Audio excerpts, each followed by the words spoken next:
I'm interested because you mentioned the Excel spreadsheets. And honestly, I was just at a conference and a group, I won't name by name, but a group that has grown rapidly. They're over 40 locations now. That growth and expansion was very quick. They're still operating from spreadsheets. They're still copying data out of different platforms, whether it's their HR system or their practice management software. And so that's very real of what's happening on kind of still using the manual tools and so on. So what are some of the more advanced practices that have implemented best practices? What are they doing exactly? And you talked a little bit about friction even with getting access to data.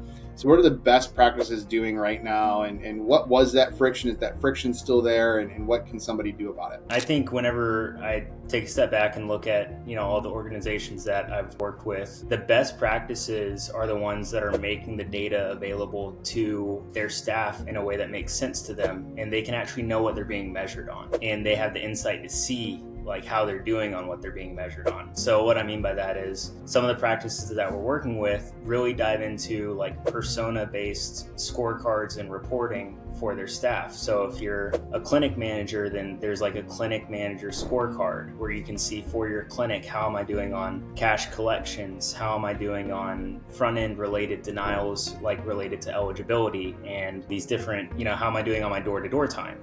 These different metrics that they have direct impact over, and it's what matters to them.